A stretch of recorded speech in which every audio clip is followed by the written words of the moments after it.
నా పేరు సుభాషిని. మేము కడప రిమ్స్లో గత 18 సంవత్సరాలు శానిటేషన్ వర్కర్స్గా సూపర్వైజర్గా పనిచేస్తున్నాము. ఇప్పుడు కొత్తగా పద్మావతి ఏజెన్సీ అనేవి వచ్చింది. అక్టోబర్ నుంచి ఆయన విధుల్లోకి తీసుకున్నారు. కానీ అక్కడి నుంచి వచ్చిన దగ్గర నుంచి ఆయన వర్కర్లను సూపర్వైజర్లను ఉద్యోగం నుంచి తొలగించడం మొదలుపెట్టాడు. మొదట 15 మంది సూపర్వైజర్లను విద్యా అర్హత పేరుతో తొలగించారు. తర్వాత 58 సంవత్సరాలు ఉన్నాయని కొంతమందిని తొలగించారు. ఇప్పుడు 102 మందిని 50 సంవత్సరాలు ఉన్నాయని మహిళా కార్మికులు తొలగిస్తున్నారు.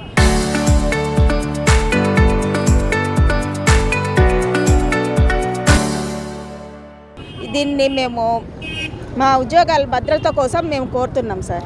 నేను రిమ్స్ శానిటేషన్ వర్కర్గా పనిచేస్తున్నాను, స్వీపర్గా. గత 20 ఏళ్ళ నుంచి నేను అక్కడ పనిచేస్తున్నాము. ఇప్పుడు పద్మావతి కాంట్రాక్ట్ అక్టోబర్ నుంచి వచ్చారు. వాళ్ళు వచ్చినాంచి మమ్మల్ని అనేక విధాలుగా వేధిస్తున్నారు. వాళ్ళు ఎన్నో బాధలు పెడుతున్నాం. యూనిఫామ్ గురించి పర్సెంటేజ్ తగ్గిస్తున్నారు. వాళ్ళైతే ఏమే కానీ ఈవరు కానీ మాకు పని చేసేదానికి మా ద్వారా అయితే 40 ఏళ్ళకు తీస్తాం, 45కు తీస్తాం, 50 ఏళ్ళకు తీస్తాం. వచ్చిన 2వ రోజు నుంచే మమ్మల్ని అయితే టార్చర్ పెడుతున్నారు. అప్పటి నుంచి ఇప్పటి వరకు మేము 6 నెలలు పని చేస్తున్నామంటే మా అన్నల వాళ్ళ ద్వారానే ప్రతి విషయంలోనూ మమ్మల్ని ఎంతో హింసిస్తున్నారు. వాళ్ళు నెలకు ఒక యజమాని మారుతున్నారు. ఒక్కొక్కరు వచ్చి ఒక్కొక్క రూల్స్ చెప్తున్నారు. మాకు ఆడవాళ్ళు ఎట్లా పని చేసి మాకు తెలిసి 20 ఏళ్ళ నుంచి పని చేస్తున్నాం కాబట్టి మా పని విధానం మేము చేస్తాం. మాకు ఇవ్వాల్సిన మెటీరియల్స్ ఇవ్వాలంటే ఇవ్వరు, కానీ మీరు సరిగా పని చేయలేదని మీకు జీతాలు పడలేదు అంటున్నారు. టైం ఒక్క 5 నిమిషాలు తగ్గిస్తే ఇస్తున్నారు. 14,000 మా జీతం అయితే 13,906 రూపాయలు రావాలి. మాకు 3 నెలల నుంచి మాకు జీతాలు వేశారు, కానీ ఒక్కరి గునుక 13,690 రూపాయలు మాకు రానే లేదు. 9,600, 1,200, 1,100, 9,000, 10,000 మాత్రమే ఇస్తున్నారు. ఏమంటే మీరు పని సరకంగా లేదు, మీరు సరిగా చేయటం లేదు. రేపు జీతం వేస్తామంటే ఈరోజు మీరు బాత్రూమ్ క్లీన్గా ఉండాలా, వార్డులు క్లీన్గా ఉండాలి. వార్డులు మేము క్లీన్ చేయండి, ఒక డాక్టర్ నిలవగలుగుతారు అక్కడ. వార్డులు మేము క్లీన్ లేకుంటే ఒక పేషెంట్ ఉండగలుగుతారు అక్కడ. ప్రతిదీ మేమేమో ఎంతో వర్క్ చేస్తున్నాం 20 ఏళ్ళ నుంచి. కరోనా టైంలో అయితే ఎంత కష్టపడామో మేమైతే. ఒక డాక్టర్ లోపలికి వెళ్ళకుండా మేము వెళ్ళాము ఆ పేషెంట్ దగ్గరికి, మేము క్లీన్ చేసాము, మేము శుభ్రం పరిచాము. అప్పుడు లేదా మేము 50 ఏళ్ళ నీకు గవర్నమెంట్కు. ఇప్పుడు వీళ్ళు వచ్చినాంచే 50 ఏళ్ళు అని తొలగిస్తున్నారు. ప్రతి గవర్నమెంట్ ఆఫీసర్స్ 60, 62 పెంచారు. ఇప్పుడు మాకెందుకు 50 ఏళ్ళకి మేము వయసు తగ్గిపోయిందా, మేము చేయలేమా?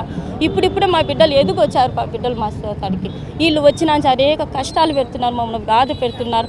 మా ఇంట్లో మా భర్తలు సరిగా ఉంటే ఈ కష్టానికి ఈ వ్యవస్థకు మేము వస్తామా? మేము సాక్కునే దానికి మా బిడ్డల కోసం మా దొడ్లు గడుగుతాం. దొడ్డు గడిగేలకు వయసు అవసరమా, చదువు అవసరమా? ఎన్ని హింసలు పెడుతున్నారంటే వీళ్ళు వచ్చినాంచి అన్ని హింసలు పెడుతున్నారు. వాళ్ళ కాంట్రాక్ట్ మాకు రద్దు చేయాలి. వచ్చిన యజమానం ఎవరు సూపర్వైజర్లు వచ్చినా ఎవరు కాంట్రాక్టర్ను ఆయన తొలగిస్తే మా జీవితాలు మాకు బదులుతాయి. భాస్కర్ నాయుడు అనే వ్యక్తి చంద్రబాబు నాయుడు పేరు చెప్పి వాడుకుంటున్నారు. ముందు ఆ చంద్రబాబు నాయుడు 50 ఏళ్ళ వయసు వేస్తేనే కదా గెలిచింది. మేము ఓటు వేస్తేనే గెలిచింది. 50 ఏళ్ళ చేత ఓటు ఎందుకు వేయించుకోవాలి? అతను 50 ఏళ్ళ చేత ఓటు వేయించుకొని గెలిచినాడు. అతనికి ఎంత 70 ఏళ్ళ వయసు. నీ పేరు వాడుకుంటున్నారు కాబట్టి నువ్వు అతనితో మాట్లాడి ప్రజల పక్షాన నువ్వు నిలబడాలి. నిన్న మహిళల దినోత్సవం రోజు ఆడపడుచులకు నేను తోడుంటానని చెప్పా. ఏముండవయ్యా, ఎండలో మేము ఏడుస్తున్నాం, ఎండలో మేము కూర్చుంటే. నువ్వు ఒక నాయకుడు అయితే, ప్రజలు ఎన్నుకునేవాడు అయితే, ప్రజలు చూసేవాడివి అయితే ఇది విని నీ ఫ్రెండ్కు చెప్పి భాస్కర్ నాయుడుకు మా పట్ల పక్షం నిలబడాలని మేము కోరుకుంటున్నాం. ఇలా కష్టపడినాం. ఎంత కష్టపడినామంటే ఒక డాక్టర్ కూడా వచ్చి సర్వీస్ చేయలేని పరిస్థితి ఉండింది. మేము పోయి సర్వీస్ చేసినాము. అప్పట్లో అందరు ప్రాణభయంతో, ప్రాణభీతితో అందరు పరిగెత్తున్నారు. మేము లోపలికి పోయి మేము పేషెంట్లను క్లీన్ చేసి వాళ్ళకు సేవలు అందించినాము. ఈరోజు మేము పనికిరాని వాళ్ళమైనామా? మేము 50 సంవత్సరాలు పనికిరాని వాళ్ళం అయిపోయినామా? పని చేయలేమా? బాత్రూమ్లు కడుగుతాం. ఎవరు వచ్చి కడుగుతారా? కడగండి చూస్తాం. చదువుకున్న వాళ్ళు చదువు అడుగుతున్నారు. చదువుకున్న వాళ్ళు వచ్చి బాత్రూమ్లు కడుగుతారా? ఎవరైనా వచ్చి నిలబడి చదువుకున్న 10th క్లాస్ చదివినా మేము బాత్రూమ్ కడుగుతామని నిలబడండి చూస్తాం. మేము చదవకపోయినా మాకు వయసు ఎక్కువ ఉన్నా మేము బాత్రూమ్లు కడుగుతాం, శుద్ధం చేస్తాం, అన్ని చేస్తాం. పేషెంట్లకు అన్ని సేవలు చేస్తాము. మేము చేయలేకుంటే మేమే తప్పుకుంటాం. విధుల్లో నుంచి చేసినంత వరకు మేము చేస్తాము. 50 ఏళ్ళు సొడ్డు పెట్టి మమ్మల్ని తీసేయాలని చూస్తుంటారు. ఈ భాస్కర్ నాయుడు యాజమాని పద్మావతి ఫెసిలిటీస్ వాళ్ళు వచ్చినప్పటి నుంచి 6 నెలల నుంచి మాకు మనశ్శాంతిగా పనిచేసుకునే పరిస్థితే లేకుండా వచ్చింది. మాకు వద్దు, ఈ భాస్కర్ నాయుడు వద్దు, వీళ్ళ యాజమాన్యం వద్దు. మేము దండం పెట్టి కోరుకుంటున్నాము. మమ్మల్ని ఈ బాధల నుంచి తొలగించండి చంద్రబాబు నాయుడు గారు. మీరు చర్య తీసుకోండి. ఈ భాస్కర్ నాయుడు మీ పేరు చెప్పి మమ్మల్ని ఇట్లా చేస్తున్నాడు. మీరే మమ్మల్ని ఆదుకోవాలి. మీ స్నేహితులు ఉంటే మీ వరకు ఉండండి, మేము లేదని చెప్పలేదు. మా కార్మికుల బాధ మీకు తెలియజేస్తున్నాము.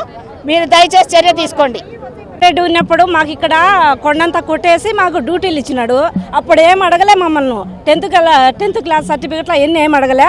ఇప్పుడు వీళ్ళు వచ్చినా అంటే ఇవన్నీ అడిగి మమ్మల్ని తొలగించి కొత్త వాళ్ళని పెట్టుకొని డబ్బులు తీసుకొని పని చేస్తాను.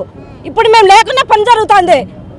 ఇప్పుడు చంద్రబాబు నాయుడు ఎందుకు ఇట్లా చేస్తాడో మీరు అందరూ కలెక్టర్ కానీ ఎవరైనా బయటకు వచ్చి మాట్లాడాలా. ఇంతమంది జనాలను ఇంత కష్టపెడతానంటే ఏమని సార్ చెప్పండి. ఇది మాత్రము జరిగే పని కాదు, వీళ్ళు చేసే పని మాత్రము. ఇప్పుడు అంతా మందిని 200 మందిని దించి పని చేపిస్తాను. మేము ఇక్కడికి వచ్చినా లోపల పని జరుగుతుంది. మేము ఎండగాలి కష్టపడి రాళ్ళు ఎత్తి రెప్పలు ఎత్తి అన్ని చేసినాము. జగన్ 16,000 జీతం ఇచ్చి మమ్మల్ని మళ్ళీ పెంచి పెట్టినాడు 5వ తేదీ. మరి జగన్ వాళ్ళ నాయన మాకు అందరికి ఇంతమంది జనాలకు మేలు చేసినాడు. ఈయన వచ్చినట్టే మా మేలంతా అందరినీ కడుపులు కొడతాడు. మేము ఒప్పుకునేది లేదు సార్. నువ్వేదో ఒకటి నిర్ణయం తీసుకొని భాస్కర్ నాయుడు ఏదో ఒక నిర్ణయం తీసుకొని మాకు ఏదో ఒకటి చెప్పిన దాకా మేము కొనసాగిస్తూనే ఉంటాం. అది మా ప్రాణాల పైన ఓకే సార్. సార్ మాకు జగన్ సార్ ఉన్నప్పుడు ఇంత అన్యాయం జరగలేదు. 5వ తేదీ మాకు జీతాలు వచ్చన్నాడు. కొత్త వాళ్ళందరినీ లంచం తీసుకొని పెట్టుకున్నారు జనాబాబును. మా వయసు 50 ఏళ్ళు అంట, మమ్మల్ని తొలగించుతారంట. ఇదేం సార్, మేము ఎంత కష్టం చేస్తాను. బాత్రూమ్ దీనికి సర్టిఫికెట్ కావాలా? ఏమి ఇదే కలెక్టర్ జాగమా ఏమన్నా? మేము బాత్రూమ్ కడగలేదా? చెప్పండి సార్. ఇదేంత ఘోరం ఎక్కడ లేదు సార్. అసలు జగన్ సార్ వచ్చినప్పుడు మాకు 5వ తేదీ డబ్బులు వేచ్చన్నాడు. మాకు ఏమి ఇబ్బందులు ఉన్నాయి చూసుకుంటున్నాడు. ఇదేంటి సార్, మేమందరం ఓట్లు వచ్చా కదా నువ్వు గెలిచేది. నీ ఎంతకు నువ్వే ఓటు వేసుకునేవా? అసలు నీ ఎంతకు నువ్వే ఓటు వేసుకుని నువ్వే ప్రవర్తన చేసుకునేవా సార్? మా అందరు ఓటుతో నువ్వు వచ్చినావు. కానీ మాకు భాస్కర్ నాయుడును తొలగించి మాకు మంచి చేయాలని మేము కోరుతున్నాం. కడప రిమ్స్ జీజీహెచ్ ప్రారంభం నుంచి శానిటేషన్ కార్మికులు సూపర్వైజర్స్ పనిచేస్తూ ఉన్నారు. అక్టోబర్ నుంచి Padmavathi hospitality facility management service contractor Bhaskar Naidu నిర్వహిస్తూ ఉన్నాడు. ఈయన వచ్చినప్పటి నుంచి కార్మికులను మానసికంగా అనేక రకాలుగా క్షోభకు గురి చేస్తున్నటువంటి పరిస్థితి ముఖ్యంగా ఉంది. ఇందులో భాగంగానే 111 మందిని 50 సంవత్సరాలు దాటిన వారిని నిర్దాక్షిణ్యంగా తొలగించినటువంటి పరిస్థితి ఉంది. వారిని విధుల్లోకి తీసుకోవాలని చెప్పి 3 రోజులుగా CI2 టౌన్ సెక్రటరీ మిగతా నాయకత్వం నిరాదీక్షలు చేస్తూ ఉన్నారు. వీరికి మద్దతుగా ఈరోజు కడప కలెక్టరేట్ వద్ద జిల్లా వ్యాప్తంగా ఆందోళనకు పిలుపు ఇవ్వడం జరిగింది. కాంట్రాక్టరు చాలా అన్యాయంగా అగ్రెసివ్గా దుర్మార్గంగా వ్యవహరిస్తూ ఉన్నారు. దానికి అధికారులు కొంతమంది ఒత్తాసు పలుకుతూ ఉన్నారు. ఏమంటే సీఎం గారు నా క్లాస్మేట్ అని చెప్పి ఈరోజు చెప్తా ఉన్నాడు. నిన్ననే ఇంటర్నేషనల్ ఉమెన్స్ డే జరిగింది. ఎవరికి మహిళలకు అన్యాయం చేయం, ఇబ్బంది చేయం అని చెప్పి ముఖ్యమంత్రి గారు చాలా స్పష్టంగా చెప్తా ఉన్నారు.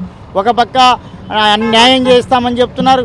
ఒక పక్క రిమ్స్లో ఈరోజు 111 మంది మహిళలు ప్యాడెత్తి ప్రజలను ఆరోగ్యంగా తయారు చేయడంలో కీలక పాత్ర పోషిస్తున్నటువంటి శానిటేషన్ కార్మికులు తీసేయడం అన్యాయం, దుర్మార్గం. ఈరోజు విద్యార్హత పేరు మీద కూడా 23 మందిని సూపర్వైజర్ను తొలగించారు.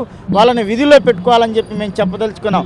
అక్కడ నిరవధిక దీక్ష చేస్తున్నటువంటి కార్మికులకు, మహిళలకు, నాయకత్వానికి ఏం జరిగినా బాధ్యత అది భాస్కర్ నాయుడిదే, ప్రభుత్వమే బాధ్యత అని చెప్పి తెలియజేస్తున్నాం. కాబట్టి వెంటనే తిరిగి విధుల్లోకి తీసుకోవాలని చెప్పి మీ ద్వారా ప్రత్యేకంగా CI2గా విజ్ఞప్తి చేస్తూ ఉన్నాం. Local to global news at your finger tips. మీ చేతిలో ఒక ఆయుధం. Download Raw TV app. Media legend Ravi Prakash is back.